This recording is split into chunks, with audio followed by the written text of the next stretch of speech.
महाराज की जय। गुरु ब्रह्मा गुरु विष्णु गुरुदेवो महेश्वरा गुरु साक्षात् परब्रह्म तस्मै श्री गुरवे नमः। आज व्यास पौर्णिमा, महर्षी व्यासांचा हा जन्मदिवस आणि त्यांच्या नावाने हा दिवस गुरुपौर्णिमा म्हणून सर्वत्र जगभर साजरा केला जातो. त्यामुळे खरा मान आज हा महर्षी व्यासांचा आहे. महर्षी व्यासाने एवढं महत्व काय आपल्या जीवनामध्ये, किंवा त्यांना गुरुपौर्णिमेच्या निमित्ताने अत्यंतिक त्यांचं पूजन का केलं जातं त्याचं चिंतन करणं देखील गरजेचं आहे. महर्षी व्यास ही अशी व्यक्ती आहेत की ज्यांनी आपला हिंदू धर्माचा जो पवित्र ग्रंथ आहे वेद, हा आपला प्रमुख ग्रंथ आहे. या वेदाचे लोकांना सहजपणे समजावं, कळावं, रुचावं, पचावं या दृष्टिकोनातून त्यांनी 4 भागामध्ये विभाजन केलं आणि त्या वेदांचे 4 भाग केले. त्याच्यामध्ये ऋग्वेद, त्याच्यामध्ये यजुर्वेद आहे, त्याच्यामध्ये अथर्ववेद आहे आणि त्यामध्ये सामवेद आहे. ऋग्वेदामध्ये मंत्र आहेत, ऋचा आहेत. मंत्र शक्तीच्या माध्यमातून सुद्धा काही आपण साधना करू शकतो, म्हणून ऋग्वेद हा मंत्र शक्तीच्या दृष्टिकोनातून त्याचं महत्व आहे. यजुर्वेद हा यज्ञ, व्रतवैकल्य, पूजा या भूमिकेतून याची रचना झालेली आहे. सामवेद हा अर्थकारण, समाजकारण यातून ऋषीमुनींनी आपलं तत्वज्ञान मांडले आणि सामवेद हा संगीत, गायन या भूमिकेतून याची रचना केलेली. आणि या 4 वेदांच्या व्यतिरिक्त व्यासांनी 6 शास्त्र आणि 18 पुराण आणि 108 उपनिषद आणि अनेक स्मृतींची रचना केली. असं जगातलं आजचं कुठलंही ज्ञान नाही की जे महर्षी व्यासांनी सांगितलेलं नाही. आज आपण जे काय वाचतो, जे काय सांगतो किंवा इतरही व्यक्ती जे सांगतात, हे सर्व व्यासांनी लिहिलेलं आहे, व्यासांनी उद्धृत केलेलं आहे. व्यासांनी या सर्व ग्रंथामध्ये त्याची मांडणी केलेली आहे. या व्यतिरिक्त महर्षी व्यासांनी भागवत ग्रंथाची रचना केलेली, तेही त्यांचं फार मोठं या जगावर फार मोठे उपकार आहे. आणि त्यांच्यामुळे आपल्याला वेद कळला. महर्षी व्यासांमुळे आपल्याला ऋग्वेद कळला, यजुर्वेद कळला, अथर्ववेद कळला, भागवत कळलं. म्हणून त्या व्यासांचे या जगावर आपल्यावर फार मोठे उपकार आहे आणि त्याचं ऋण फेडावं या भूमिकेतून या दिवशी व्यास पूजन केलं जातं, गुरुपूजन केलं जातं. कारण व्यास हे आद्य गुरु आहे. आद्य गुरु हे शिव आहे, शंकर आहे. सर्व जगाचे आद्य गुरु हे शिव शंकर आहे आणि शंकराचाच हा अवतार म्हणजे व्यास आहे. आणि त्यांनी ह्या वेदांची, उपनिषदांची, पुराणांची, भागवताची रचना करून या जगासमोर एवढं मोठं प्रचंड ज्ञान उपलब्ध करून दिलेलं आहे की त्यातून आपल्याला आपल्या जीवनाचा मार्ग व्यवस्थित, आपल्या जीवनाचं कल्याण कसं करावं हे सर्व सांगण्याचा त्यांनी आटोकाट प्रयत्न केलेला आहे. महाभारताची रचना व्यासांनी केलेली.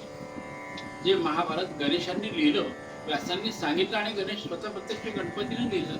एवढी मोठी त्या महाभारताची योग्यता आहे. नुसता महाभारत हा ग्रंथ जरी आपण वाचला किंवा आचरणात आणला, किंवा भागवत नुसता ग्रंथ जरी एक ग्रंथ जरी आपण आचरणामध्ये आणला, तर आपल्या जीवनाचं कल्याण होणार आहे. एवढी मोठी उपकार आहे व्यासांची आणि म्हणून त्यांच्यासाठी हा दिवस आहे, त्यांचं श्रेय आहे. आणि त्यामुळे जे काय मी बोलतोय किंवा बाकीचे काय जे लोक बोलतायत ते व्यासांनी सांगितलेलं, व्यासांनी त्यांच्या मुखातून पुष्ट केलेलं आम्ही सांगतोय. आमचं स्वतःच इथं काही नाही, एक शब्द इथं लागतो नाही. व्यासोच्छिष्टम जगत सर्वम, असं कुठं ज्ञान नाहीये कुठला ग्रंथ नाहीये की जो व्यासांच्या मुखातून आलेला नाहीये. व्यासाच्या मुखातून येऊन तो उष्टा झालाय आणि त्या उष्ट्यावर आपण जगतोय किंवा त्यानुसार आपलं जीवन क्रम चालू आहे. म्हणून व्यासाची योग्यता या दिवशी फार मोठी आहे आणि त्यांचं महत्व आहे. आपल्याला त्यांना वंदन करायचंय गुरुच्या निमित्तानं. ही गुरुपौर्णिमा त्यांच्यासाठी समर्पित. कारण ते जर नसते तर आपल्याला हा वेद कळला नसता, हे उपनिषद कळले नसते, हे तत्वज्ञान जगाच्या समोर आलंच नसतं. म्हणून त्या गुरुला म्हणतोय. आणि गुरुच्या मुखातून भगवंताची फलश्रुती ही सिद्ध होत असते. भगवंतचं महत्व हे गुरुमुखातून फलद्रूप होत असतं. त्या गुरु भगवंताची महती गुरु सांगतो, म्हणून त्या देवतेचं महत्व अधिक वाढत जातं लोकांपर्यंत, ते समजत जातं. म्हणून ते सांगणारा मार्गदर्शक जो कोणी असतो त्याला आपण गुरु असं म्हणतो. आणि आज गुरु पौर्णिमेच्या निमित्ताने त्या गुरुच्या जवळ जावं, बसावं, त्यांचं पूजन करावं, जसं शक्य असेल तसं. त्याच्याकरता काही फार मोठी साधनच दिली गेली पाहिजे, फार मोठं समर्पण करावं केलं पाहिजे असं नाहीये. आपला भाव त्यांच्या चरणी समर्पण करायचा आहे, आपलं मन त्यांच्या चरणी समर्पण करायचं आहे, आपली बुद्धी त्यांच्या ठिकाणी आपल्याला समर्पित करायची आहे, आपलं चित्त त्यांच्या पदाशी आपल्याला समर्पित करण्याचा हा दिवस आहे. आणि आपल्या चिंतनाचा हा दिवस आहे की गुरूंनी सांगितलेलं वाक्य, गुरूंनी दिलेलं ज्ञान, त्याच्यानुसार माझं किती आचरण होते, मी ते किती करतोय, माझी प्रगती क्षणेक्षणी कशी होते, कशी होत राहील, हा संकल्प इथून घ्यायचा आहे. पुन्हा वर्षभर आपण त्याप्रमाणे गुरुच्या पदावर चालायचंय आणि आपल्या जीवनाचं कल्याण साधायचंय. आपल्या मनुष्य जीवनाचं अंतिम कल्याण जे आहे ते म्हणजे मोक्ष प्राप्ती. आणि ते याची देही याची डोळा, त्याला उशीर करायचा नाही. म्हणून ह्या गुरुपूजनाचा हा दिवस म्हणजे गुरुसाठी देखील चिंतनाचा आहे आणि शिष्यासाठी देखील समर्पणाचा आहे, भाव समर्पणाचा आहे. भौतिक दृष्टीने आपण गुरुंना समर्पण करतोच, परंतु या ठिकाणी आपल्याला खरं जे आपले अंतःकरण चतुष्टय ज्याला म्हणतो मन, बुद्धी, चित्त आणि अहंकार, त्याचं समर्पण आपल्याला करायचं, त्याचं सरेंडरनेस करायचं आहे, त्याची शरणागती गुरुच्या ठिकाणी द्यायची. म्हणजे तुम्ही सांगत असता आम्ही आचरण करू, अशा प्रकारचा भाव गुरुंच्या ठिकाणी व्हायचे, शुद्ध ठेवायचे. म्हणजे खऱ्या अर्थाने ती गुरु पौर्णिमा साजरा केल्यासारखं हे याला महत्व. आणि त्यासाठी आम्हाला भक्त होता आलं पाहिजे. गुरु तर शिष्य होता आलं पाहिजे, भक्त होता आलं पाहिजे. गीतेमध्ये भगवंत कृष्णाने अर्जुनाला भक्तांचे 4 प्रकार सांगितलेले. भक्तांच्या 4 श्रेण्या आहेत. एक पहिला भक्त आहे तो त्याला आर्त भक्त म्हणतात, आर्त भक्त. दुसरा भक्त आहे तो अर्थार्थी भक्त आहे. तिसरा भक्त हा जिज्ञासू आहे. आणि चौथा भक्त हा जो आहे हा ज्ञानी भक्त आहे. आणि या 4ही प्रकारामध्ये सर्वात कनिष्ठ भक्त जो असेल तो आहे अर्थार्थी भक्त. आणि सर्वश्रेष्ठ भक्त जो आहे तो ज्ञानी भक्त. मग आर्तभक्त म्हणजे नेमकं काय? आर्तभक्त म्हणजे मनुष्य जेव्हा काही त्याच्यावर संकट येतं, जेव्हा काही अनिष्ट येतं, जेव्हा त्याला ते सगळं सहन होत नाही, त्याला तेव्हा देव आठवतो, त्याला तेव्हा ती भक्ती आठवते. आणि त्या आर्ततेपोटी, त्या दुःखाच्या पोटी, त्या वियोगाच्या पोटी त्याला ईश्वराची आठवण होते. अन्यथा त्याला ईश्वराची आठवण होत नाही. असा अर्थ काही झालं, त्रास आला, त्याला वाटलं की आता हे माझ्या प्रयत्नाच्या पलीकडे आहे, तेव्हा तो राम म्हणतो, तेव्हा तो भगवंत कृष्ण म्हणतो, तेव्हा तो देवाच्या मंदिरात जायला लागतो की अरे नाही, हे काहीतरी वेगळं प्रकरण आहे, हे माझ्या हातामध्ये नाही. आणि या आर्तभक्ताचं एक चांगलं उदाहरण जे दिलं जातं आपल्याकडे ते म्हणजे त्या हत्तीचं उदाहरण आहे. हत्तीचं गजेंद्राचं उदाहरण आहे. गजेंद्र मोक्ष आपण भागवतामध्ये की कथा अनेक वेळा ऐकलेली. गजेंद्र हे आर्तभक्तीचं उदाहरण आहे. हा गजेंद्र किंवा हत्ती जेव्हा आपल्या संपूर्ण परिवारासह त्या सरोवरामध्ये स्नान करण्यासाठी गेला, तेव्हा त्याच्यावर काळाची उडी पडली आणि काळरूपी मगराने त्याचा पाय धरला आणि तो त्याला त्या सागरामध्ये खोलखोल पाण्यामध्ये ओढून घेऊन जातात. अर्थात त्या मगरापेक्षा हत्तीची ताकद काही पटीने जास्त आहे, काही पटीने जास्त आहे. परंतु मगर हा जो आहे याची ताकद पाण्यामध्ये जास्त असते आणि हत्तीची ताकद ही जमिनीवर जास्त आहे. आणि अशा ठिकाणी तेव्हा ज्यांनी पाहिलं गजेंद्राने की मला मगर हळूहळू ओढतोय, त्याला आधी वाटलं की अरे हा मगर आहे, हा काय मला ओढू शकतो, म्हणून त्याने आपल्या पूर्ण बळाचा वापर केला, पूर्ण प्रयत्न केला, परंतु तो बाहेर येऊ शकला नाही. त्याच्यासोबत असलेल्या त्याच्या राण्या होत्या, हत्तीनी होत्या, त्यांनीही मदत करण्याचा प्रयत्न केला, पोटीने ओढण्याचा प्रयत्न केला, त्याची मुलं बाळ सगळे होते, रक्षक होते, त्यांनीही प्रयत्न केला. एवढे सगळे प्रयत्न झाल्यावर सुद्धा गजेंद्राच्या लक्षात आलं की आता माझी ताकद कमी पडते आणि माझा शेवट आता ठरलेला आहे. आता ही काळाची मिठी माझ्याकडून सुटणार नाही, कितीही प्रयत्न केला तर सुटणार नाही. आणि तो त्याला मध्ये मध्ये ओढायला लागलेला आहे आणि आता आपला अंत होईल. हे जेव्हा गजेंद्राच्या लक्षात आलं तेव्हा गजेंद्राने आर्त भक्तीने त्या दुःखाच्या संवेदनामधून मग आपले सोड वर उलटे केले, भगवान विष्णूला प्रार्थना केली, एक कमळाचं फूल घेतलं आणि भगवंता आता तू धाव, आता मी माझे सगळे प्रयत्न करून बघितले, आता तू मला धाव आणि आता वाचव. तेव्हा भगवंत. दुसरं उदाहरण द्रौपदीच आहे. द्रौपदीचं वस्त्रहरण जेव्हा चिरहरण होत होतं तेव्हा त्या द्रौपदीने सुरुवातीला आपल्या सासऱ्याकडे बघितलं, भीष्माकडे बघितलं, भीष्माला प्रार्थना केली की तुम्ही सांगा यांना की काय करताय, मला याच्यापासून वाचवा. गुरूंना सांगितलंय, द्रोणाचार्यांना, की तुम्ही काहीतरी याच्यामध्ये भाग घ्या आणि हे वाचवा. सगळ्यांच पतीकडे, शेवटी पतीकडे गेलेले आहे की तुम्ही माझे 4 पती आहात, 5 पती आहात, तुम्ही मला वाचवा. तेही काही लोक शकले नाही. आणि तेव्हा त्यांनी बघितलं की आता मला एका ईश्वराशिवाय कोणी वाचू शकणार नाही हे तिच्या जेव्हा लक्षात आलं तेव्हा त्याने आपले दोघे हात वर केले आणि भगवंताचा दावा केला की भगवंता तू आता धाव. जसं तिने भगवंताचं नाव घेतलं, ते भगवंताचं नाव संपण्याच्या आधी भगवंत तिथे वस्त्र रूपाने आले आणि तिची लज्जा वाटली. ही आर्त भक्ती. पण ही आर्त भक्ती सुद्धा साठी सुद्धा तेवढी पीडा माणसाच्या ठिकाणी निर्माण झाली पाहिजे, तेव्हा ती आर्तता आहे. हे स्वाभाविक सामान्य माणसाचं लक्षण आहे. दुसरा जो भक्त सांगितलाय तो अर्थार्थी भक्त आहे, हा स्वार्थी भक्त आहे. म्हणजे सामान्यपणे आम्ही सर्वच जे आहे या श्रेणीमध्ये येत असतो. अर्थार्थी भक्त आम्ही देवाशी व्यवहार करतो, देवाची भक्ती आम्ही करतो की आम्हाला देवाकडून काहीतरी पाहिजे आहे, आम्हाला ते हवं आहे म्हणून आम्ही देवाची भक्ती करतोय. असं झालं पाहिजे, तसं झालं पाहिजे, तसं झालं पाहिजे, आपली लिस्ट असते फार मोठी आणि ती लिस्ट पूर्ण करण्यासाठी आम्ही त्या भगवंताची भक्ती करत असतो. की माझं पूर्ण करून ते मी असं करेन, हे उपास करेन, ते उपास करेन, हा व्रत करेन, ते व्रत करेन. हा अर्थात भक्ती. मोठे मोठे जे लोक आपण बघतात, मोठ्या मोठ्या देवस्थानला करोडो रुपयांची संपत्ती, करोडो रुपयाचं सोनं दान केलं जातं. हे का दान केलं जातं? त्याच्यामध्ये अर्थ दडलेला आहे. काहीतरी त्यांना त्यातून भगवंताच्या ठिकाणी पाहिजे आहे, काहीतरी मागणं आहे. हे अर्थाची भक्त आहे, हा कनिष्ठ दर्जाचा भक्त आहे. असा भक्त म्हटलं असू नये. भगवंताजवळ जाण्याचे आमचे स्वामी विद्यानंद महाराज सांगत होते की भगवंताजवळ जाताना पहिली शर्त आहे की त्याला काही मागू नये. ही पहिली शर्त आहे मंदिरात जाताना की मागू नका. कारण तुमचं दुःख, तुमची मागणी भगवंताला कळत नाही असं नाही. त्याला चांगल्या पद्धतीने कळते की याला काय हवंय, काय द्यायचंय, केव्हा द्यायचंय आणि किती द्यायचंय हे त्याला माहिती आहे. तुम्ही 1 मागाल तर तुम्हाला 2 द्यायला तयार आहे, पण त्याची वेळ ठरलेली, काळ ठरलेली.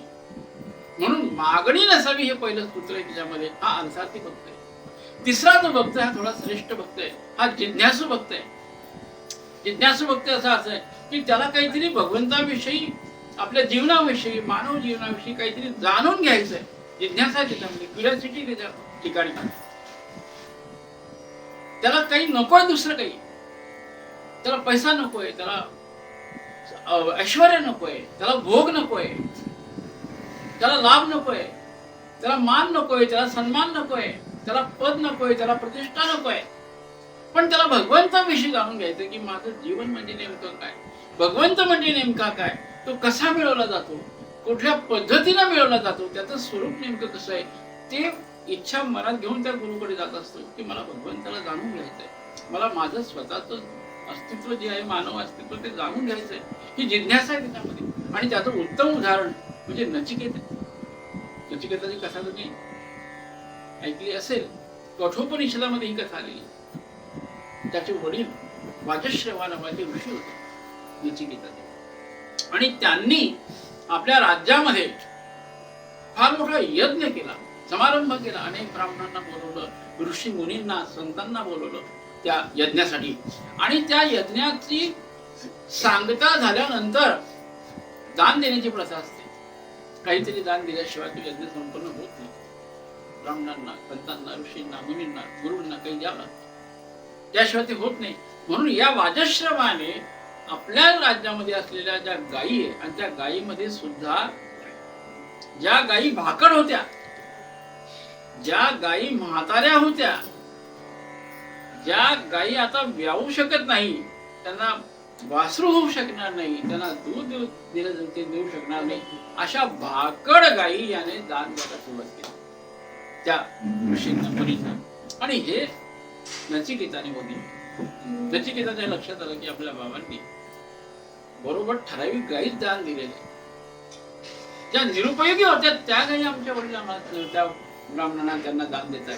त्याने विचारलं की बाबा, तुम्ही ह्या गायी अशा त्यांना दान द्या ठरलंय, ते सांगितलं ते असं करावं, म्हणून तुम्ही भाकड गायी का दिल्या जातात? अरे म्हणजे त्या कामाच्या नाही म्हणून त्या दिल्या जातात.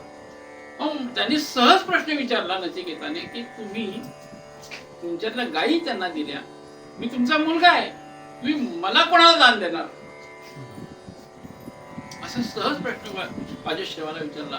तेव्हा वाजश्रवाने सांगितलं की मी तुला मृत्यूला दान देतोय, मी तुला मृत्यूला दान दिलेलं आहे. आणि हे वाक्य नचिकेताने ऐकलं की मृत्यू म्हणजे काय, मृत्यूला मला दान द्यायचं तर नेमकं काय दान दिलं जाते, हा मृत्यू म्हणजे नेमका काय, मला या मृत्यूविषयी जाणून घ्यायचंय, मी हे जाणून घेईलच, अशी जिज्ञासा त्याच्या मनामध्ये निर्माण झाली. आणि त्यांनी वडिलांना सांगितले की बाबा मी आता जातो, मला मृत्यूविषयीचं रहस्य जाणून घ्यायचंय.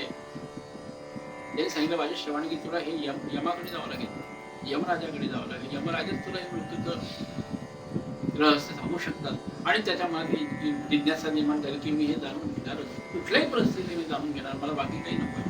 आणि तो गेला, यमलोकात गेलेला आहे. यम कुठेतरी दुसरीकडे गेले होते, 3 दिवस यमलोकामध्ये हा थांबलेला आहे, त्याच्या दाराशी याचक बनून थांबलेला आहे. यम घरी नाही आहे.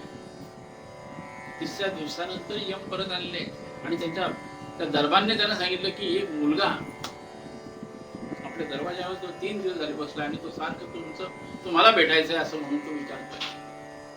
आम्ही त्याला बरेच प्रयत्न केले की तू ते भेटणार नाही, पण तो ऐकत नाहीये, तो थांबलेला आहे. यमाच्या लक्षात आलं की अरे माझ्या दाराशी कोणीतरी 3 दिवस झाले याचक थांबलेला आहे, अतिथी थांबलेला आहे, मी त्या अतिथीचा आदर सत्कार केलेला नाहीये, हे माझ्याकडनं पाप झालेलं आहे.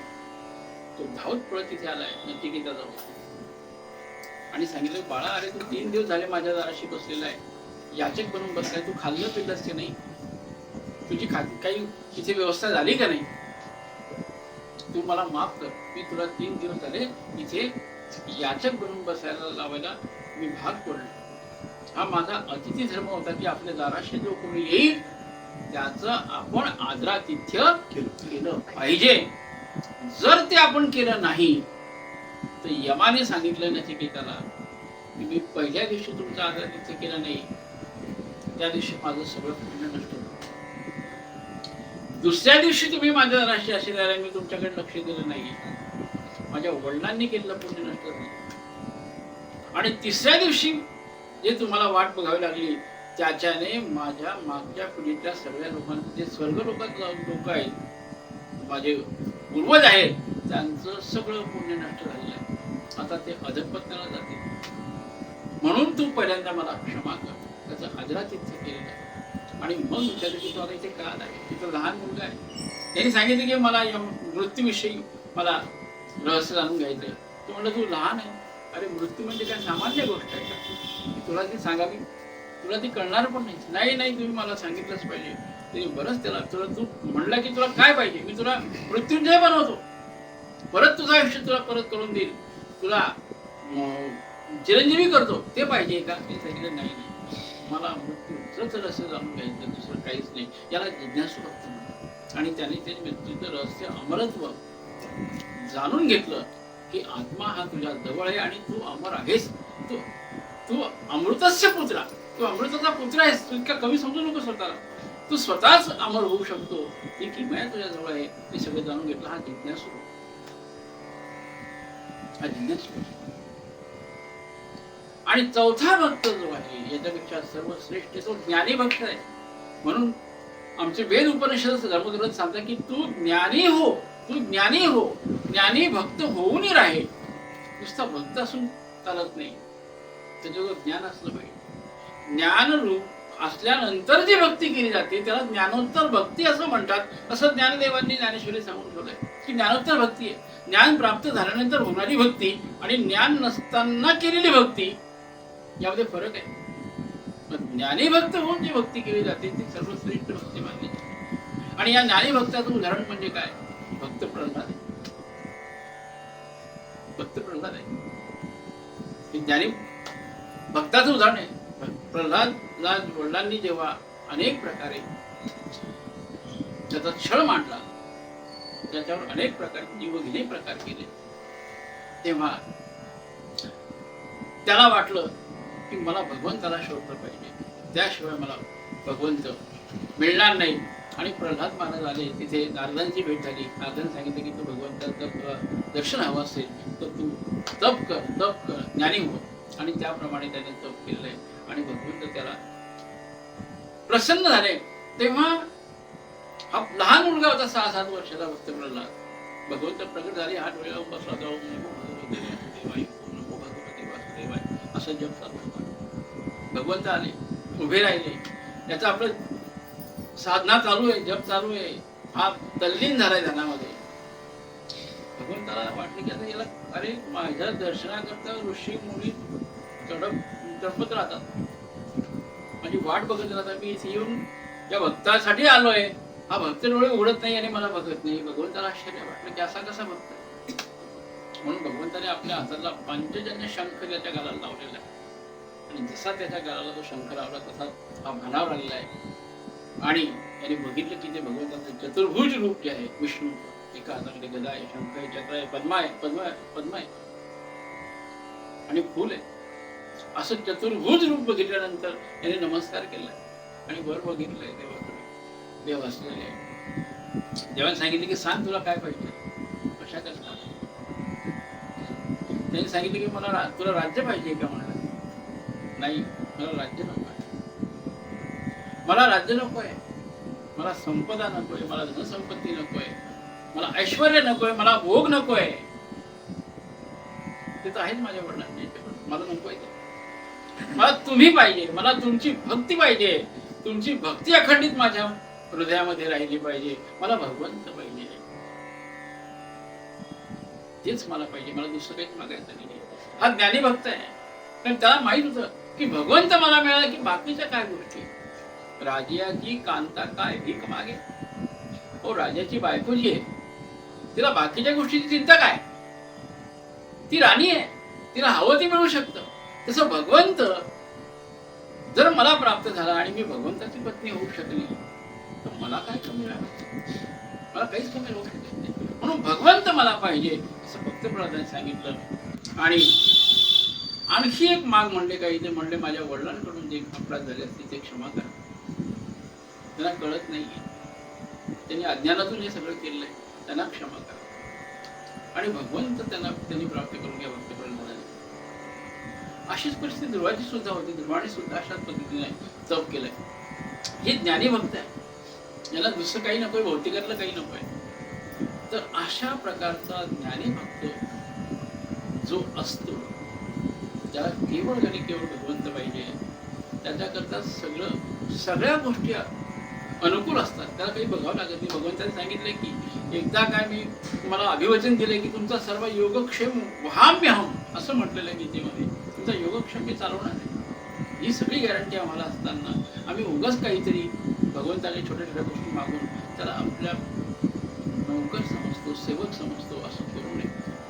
भगवंत हा फार मोठा आहे, ती मिळवण्याची गोष्ट आहे आणि ती आटोपाट प्रयत्न करून मिळवण्याची गोष्ट आहे, सामान्य गोष्ट नाही आहे. आणि ती जर एकदा मिळाली, ते जर आम्ही भगवंताच्या एकदा अंकित झालो तर मला याच जन्मी काय आणि जन्मामध्ये कुठल्या गोष्टी बघण्याची गरज नाही आहे.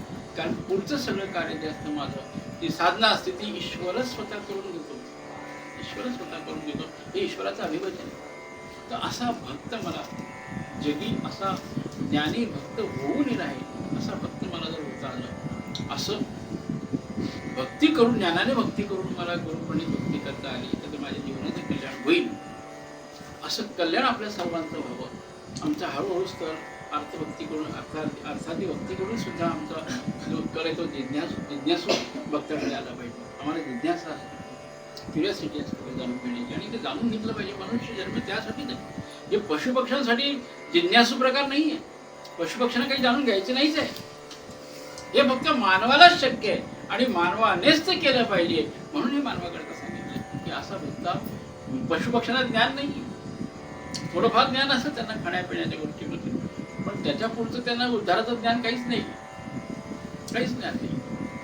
पण मनुष्याला ह्या गोष्टी, त्याला बुद्धी दिलेली आहे, त्याला मन दिलेलं आहे, त्याला चित्त दिलेलं आहे, त्याचा उपयोग करून प्रयत्नांची पराकाष्ठा करून आपल्या जीवनाचं कल्याण साधावं, ही भूमिका आजच्या दृष्टिकोनातून आपण शिष्य या नात्याने, गुरु या नात्याने आपल्या मनावर पूर्ण केली पाहिजे. म्हणजे खऱ्या अर्थाने आपल्या जीवनाचं कल्याण होईल आणि आम्ही सुद्धा एक श्रेष्ठ पुरुष म्हणून या जगामध्ये गणले जाऊ आणि लोक आम्हाला जसं ज्ञानदेवांना आठवणीत ठेवतात तसं आम्हालाही थोडेफार वर्ष लोक मरावे परी किती रुपये मरावे ठेवतात. असं आपण बनावं असा संदेश तुम्हाला या गुरुपौर्णिमेच्या निमित्तानं गुरूंच्या भूमिकेतून मी तुम्हाला सर्वांना देतो.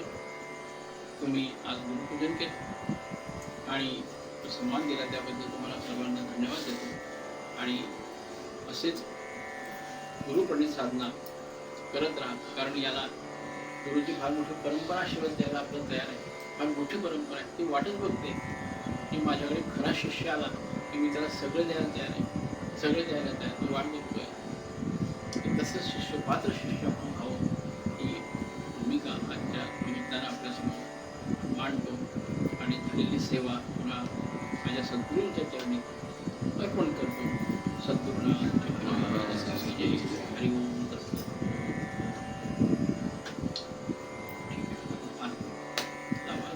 वीडियोस बनाने हैं, फिल्मोरा है ना।